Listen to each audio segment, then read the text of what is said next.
Hello and welcome back to Neural Networks from Scratch in C++. In the next set of videos, we're actually going to be creating and training neural networks. What does training even mean? We'll get into that in a bit, but I hope you're excited because you do have the foundation now to actually do this. And all it really required you to know was intimately understanding matrix multiplication. And then the rest, I promise you, is quite simple.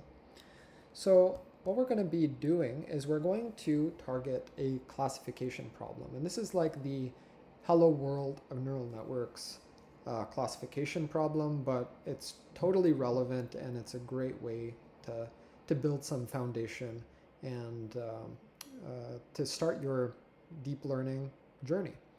So I know this is, we're using C++ in this course, but just for visualization purposes, I opened up Google Colab and I want to show you the data set that we're going to be using for inference and training. And once again, don't be intimidated by those words. We're going to cover that towards the end of the video. So what I did was I loaded this data set called MNIST. And don't worry about what MNIST stands for, but what it is it's a data set of handwritten digits. So if I index this data set at a particular, so I pick a particular index, and if I remove this, you'll see that I get a pair that has some image in the first position, and then it has a number in the second position. So once again, if I index at 0, you'll see that I get an image that, well, it's a 4, obviously. And if I index the second position, you'll see that I get just the number 4. So what this is it's a data set that contains pairs of an image and an associated label. Label is an important word, okay? So let me go back to this. And what we're going to want to do is we're going to want to create a neural network that takes this as input and produces this as the output. And I promise you, you'll be able to do it. So now I'm going to take a particular image, just a random image in the data set, and I'm going to look at the size. And in this particular image, well, all of them actually have the same shape. They're all 28 by 28 inputs. So it's kind of like a matrix of 28 by 28. You can think of it like that. And now if I convert it to array form, so instead of just visualizing the image, I want to actually see what it looks like as a matrix. And I print that out. You can see the 4. And it's all of the positions that are black in the associated image have the value 0 in this matrix. And all of the white positions have values that are close to 255. So 255 is the whitest you can have. And then on the edges, you can see that it's like dark gray or like almost white, but it's still a bit grayish, etc. Okay, so let's reframe the problem. So what I want to do is I want to have a neural network that takes in this as input and outputs this, number 4. Okay, so I'm going to go to Excalibur, and I want to remind you guys of drawing neural network diagrams. So you remember in video 1, we talked about this equation that converts Celsius to Fahrenheit and how this is essentially just a dot product. Then in our first matrix multiplication video, we showed how you can represent 2 different equations by one matrix multiplication. So in this particular case, this is these are essentially 2 independent equations that produce 2 independent outputs, but using just one matrix multiplication.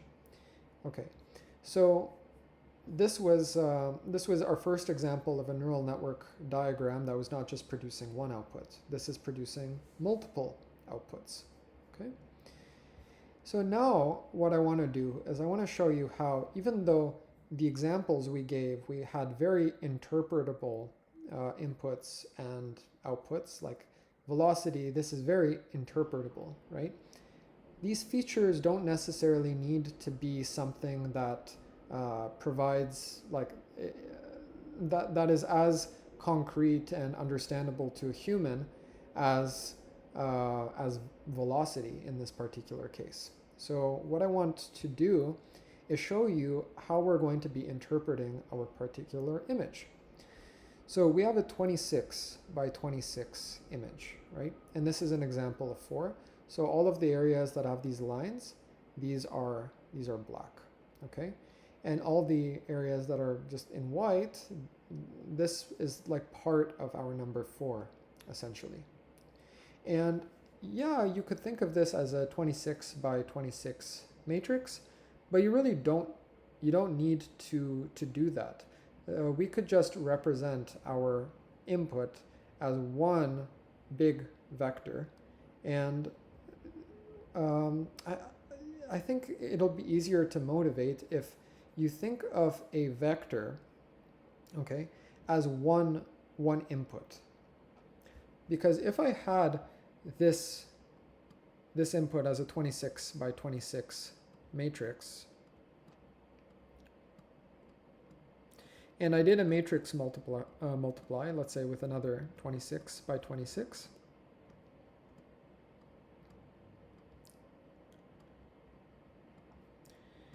well, the output here would be me multiplying some data with the first row of this particular output and storing it over here, and then multiplying this by the second row of the output, and then storing over here, etc. So essentially, I'm doing some transformations on rows that is resulting in the scalar values that I'm populating the output with. But what I'm going to be doing instead is I'm going to actually unroll this input into a vector. So why am I doing this? Okay, so by unroll, what I mean is I'm going to essentially think of this as a bunch of rows, and I'm just going to stack the rows side by side. So here's our first row, and that goes over here. Then our second row goes over here, and then our last row here goes over here. And what we did was we converted a 26 by 26 input into a 676 dimensional vector. So now one row and 676 columns. Okay, so now essentially, let's say that I make a neural network diagram from this. So what I'm going to do is I am going to make a feature for every single one of these pixels, right? So now a pixel, or the value at a particular pixel, is one of these features. It's not something super interpretable, right? Like you might be wondering as a human, what would you do with the value of a pixel? Like it doesn't seem that informative, but that's what we're going to be using for the representation in our neural network. Okay, so here this is pixel 0, pixel 1, blah, blah, blah, all the way down to pixel 675, because we're using 0 indexing.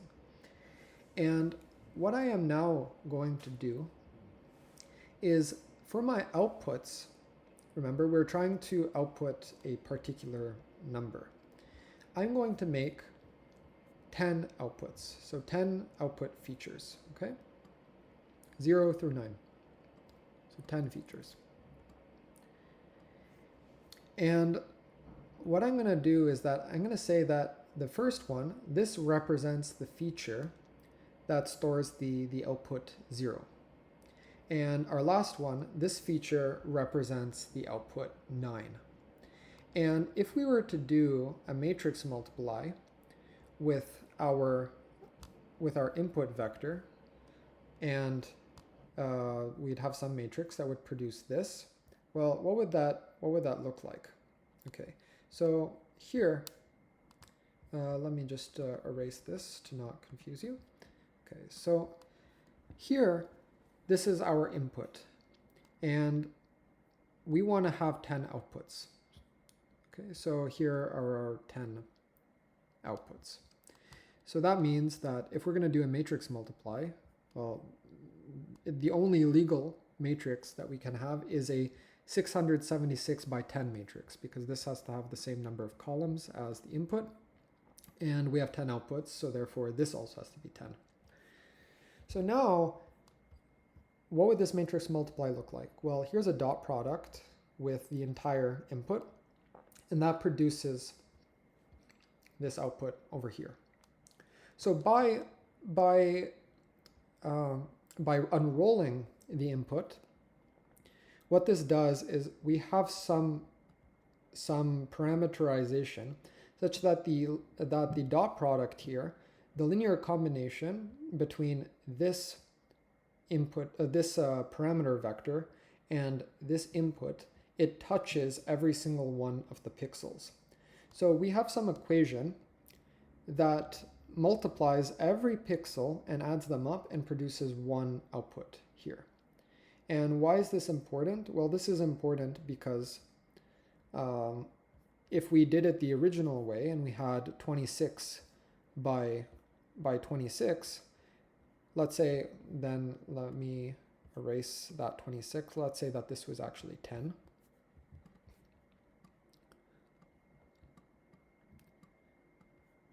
So then we'd get a 26 by 10 output.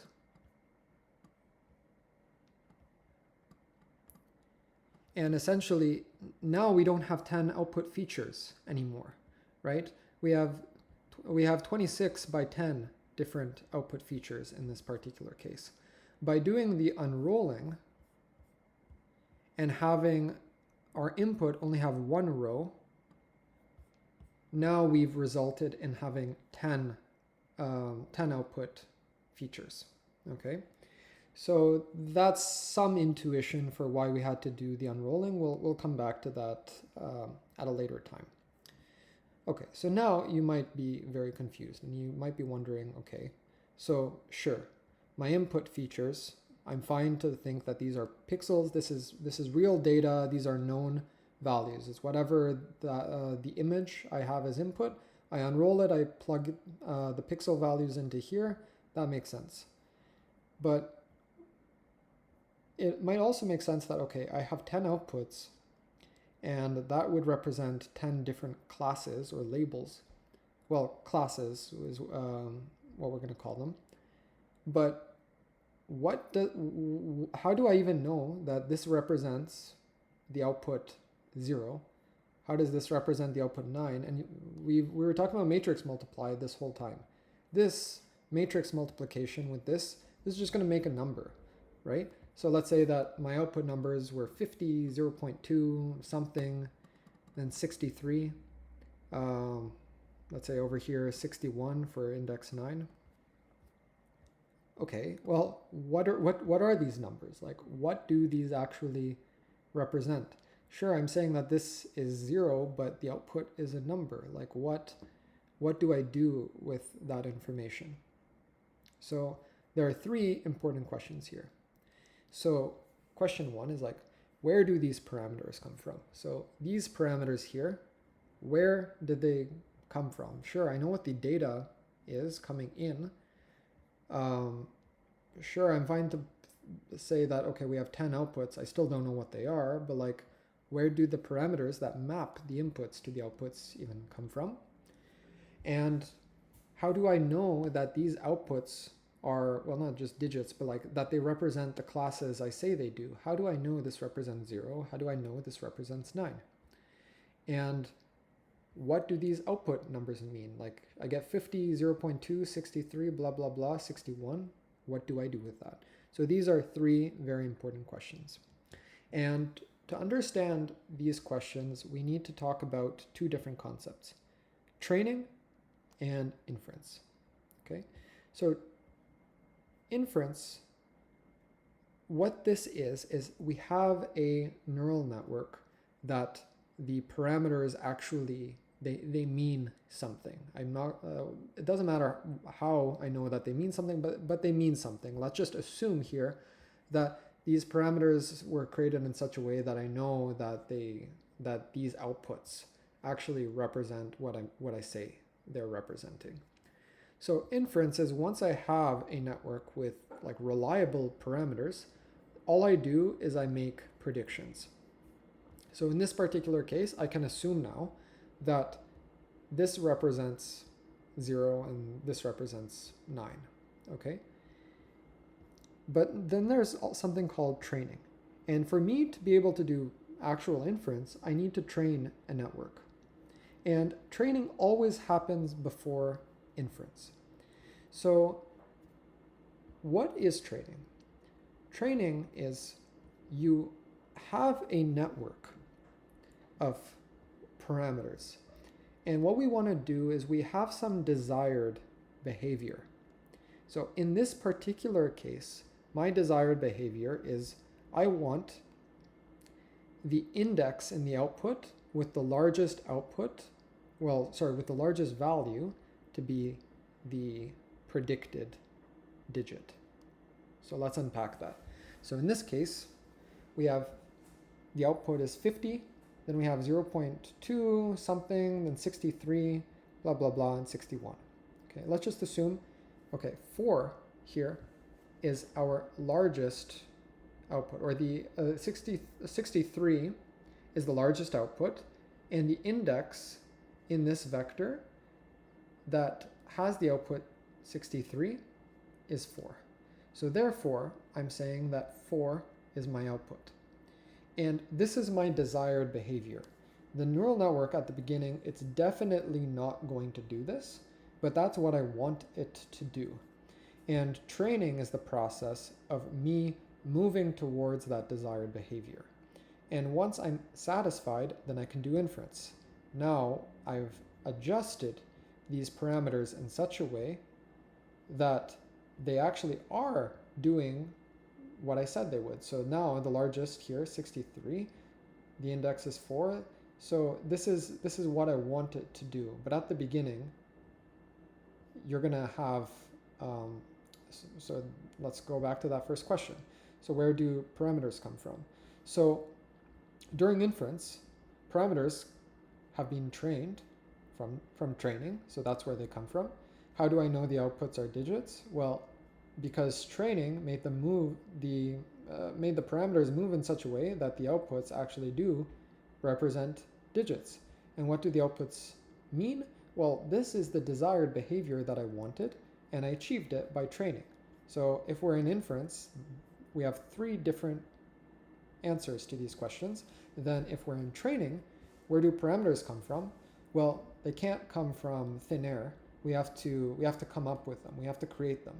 But at the beginning, we don't know anything about the mapping from our input and our desired behavior. So, and like a naive way to do it is just make random numbers. So come up with random numbers in the middle, and that's where our parameters come from for training. How do I know that the outputs are digits? Well, they definitely aren't at the beginning of training, because these are random numbers. How can I expect that to be true? It's my desired behavior, and I want to eventually get there, but at the beginning, I'm not going to have that desired behavior. So the outputs are definitely not digits at the beginning of training. And what do the output numbers mean? At the beginning of training, they're just garbage. They don't mean anything. But once I move towards the desired behavior, well, the output numbers are dictated by my desired behavior, which is I want the index with the biggest number to be the output. Okay? So let's give an example. Let's say that here is this is obviously a 4 in this case. So let's say that my output would look something like this. 21, I don't know. Well, not even. Let's say I have a really good network. So I have 0.1 for 0. Okay. So here's my output. 0.1, 4, does it look like a 1? I mean, sometimes you see 4s like sorry, 1's like this, so maybe it's definitely closer to a 1 than a 0. So let's say 0.8. Well, okay, so that's 1. Does this look like a 2? Not even close. So 0.001, for example. Then 3, definitely not, blah, blah, blah. 4, it really looks like a 4, so let's say I get a 7 for that. And then we keep going. And so does this look like a 9? Well, no, it doesn't. But what about if I were to draw this 4 over here? So, well, this is a 4, but I mean, there are lots of 9s that look like this, right? So is this a 4 or a 9? So maybe it might be a bit more confused. And in this case, you could have like the output for the 4 be 63 and the output for the 9 be 61. So yeah, technically you got it right in this case, but it was very close to getting it wrong with this 61, right? Okay, so hopefully that gives you some intuition for training versus inference, and us finally, I guess, designing neural networks and the idea, I guess some of the questions and the associated answers depending on whether we're talking about training versus inference. So in the next video, we're going to talk a little bit more about this, and we're going to be talking about how do we actually move towards the desired behavior that we expect to be true before we start inference. Hope to see you in the next video.